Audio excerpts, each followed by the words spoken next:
When does it start in the morning? So the Boston Marathon starts, we go off at 10 a.m. The elite females go off at 9:32 because they try to get them coming across the same time as the men. But all the main pack of runners start at 10 a.m. And what time was the bomb?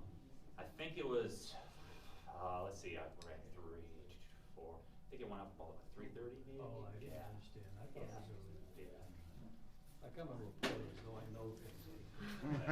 No quote. Yeah. So this is your name in front corporal? Yes, sir. That's how you spell the correct spelling? Yes, sir. Okay, thank you. Well, maybe you all running. Yeah, we're all running, yeah. Running, he's running, you're rolling. Maybe you could just kind of tell us a little bit about the experience of going back there again. You've been there before. How was it this year? What was different about it, and how did you do with the run? Okay, so obviously this year's Boston Marathon was obviously really special to run. There was a lot of memorials for all the runners that unfortunately lost their lives and were injured leading all the way up to the marathon and during marathon weekend. There was a lot of public memorials, there were a lot of prayer sessions, there was a lot of vigils going on. And being able to run the Boston Marathon is just an unbelievable experience. The crowds, there was probably, they were saying well over 1 million people that actually watched the race compared to about 500,000 last year. So the crowds were just humongous.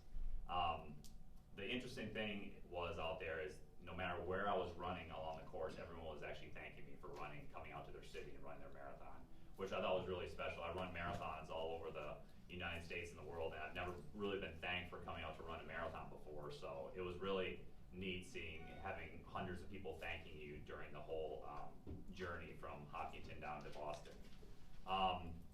Some of the interesting things along the course, when you were running along, there was pretty much a police officer every 50 feet along the whole course. So obviously law enforcement, there was a big presence there. I've worked some of the Super Bowl events and some of the NCAA Final Four events, and I've never seen a law enforcement showing that there was in Boston. They did a really excellent job of just keeping all the runners and all the fans safe during the race. Let's see, when I was running, some of the interesting things, there was, run around a corner, you actually see rows of 15 people deep watching you along the course. Wow. And they were just all, saying your name and throwing out, saying your bib number or whatever. So it was really special, just the city of Boston and everyone kind of taking back the marathon, given the events that actually happened last year. Were you worried about security? I was not, no. And I think partly is because I work for the Dallas Police Department, but yeah. I know what security can do and what they can do, and they were well prepared. I mean, it was actually really interesting just to see all the security protocol that you had to go through, how many times you had to show your bib, how many times you had to tell where you're from or whatever. And obviously they restricted your bags where we couldn't carry any bags out to where we started and along the course. So being in the Fusion Center, you know a thing or two about intelligence and how little pieces of information fit together and things. And so when you go back there and run it again this time, are your eyes seeing things differently than you might have before? Yeah, very much so. So I think as an officer, you're always alerted to look at your surroundings or whatever. So I kind of paid attention to where all the officers were on the course, and I saw SWAT officers on top of the buildings and some of just the protocol you had to go through just to get into the secure zones or whatever. So, and I actually saw some officers coming up to runners that didn't look like they were runners, even though they had a bib on, and they were kind of questioning them just to make sure that in fact they were there to run the marathon. So you can see it from the side of security, but also from the side of a citizen, yes, as a sir. runner going through all of this. And so given all of that, did you feel different about it, that being a runner, that they were doing the things they should do? Yeah, I think they were doing the things they needed to do. Obviously, what happened last year, just given the circumstances, they need to make sure that this Boston Marathon was going to go off without any hitch. And obviously it did. It was a well-organized and just an amazing running experience, being able to run with that many people and that many ceremonies and tributes to all the fallen and injured runners. Were you surprised that Kenyon didn't win?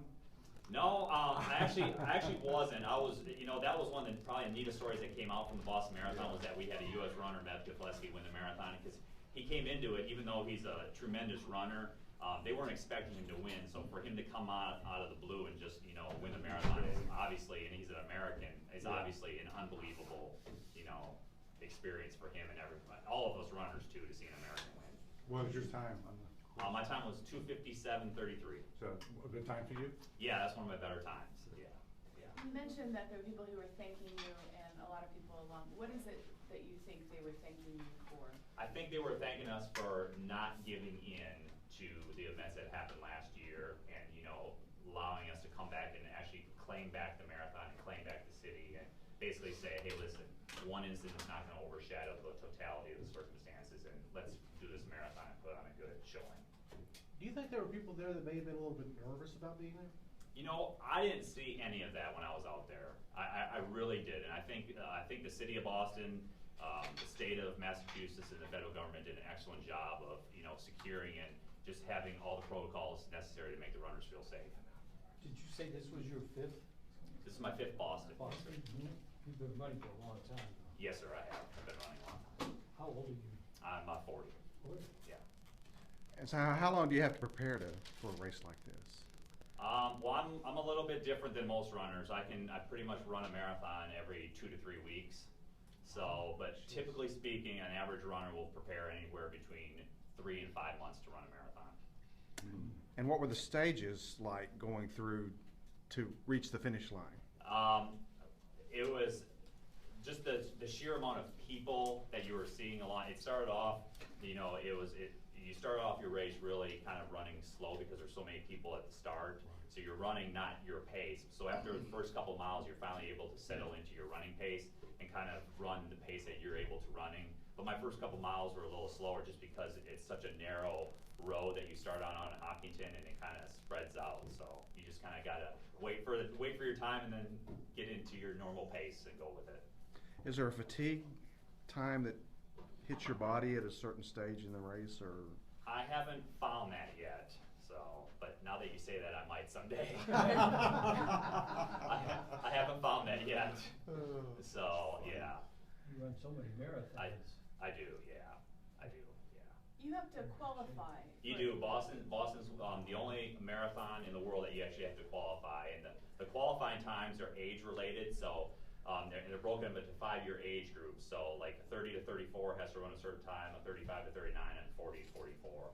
And what you do is you have to run a marathon, and then you submit your time to the Boston Marathon, and then based on all the entrants from around the world, they'll tell you if you got in or not based on the age-related times. Really? This year they opened it up to people who submitted essays. Did you know about Yes, that? I did, yeah. Did you happen to meet any of those runners? I did not, no. When you asked about when you said before about the police questioning people who maybe didn't look like runners, Yeah. I wondered if it was Yeah. one of the people. No, who I have, were I do not know that, but I think I did read an article that they had submitted like 450 essay or something like that were able to run the Boston. And then, of course, there was a lot of charity runners as well. The Boston Marathon is extremely giving and charitable organization. So I think I remember reading somewhere that there was 9,000 charity runners that had raised money for certain foundations or for the Boston Strong Fund or whatever to help all the disabled and injured runners.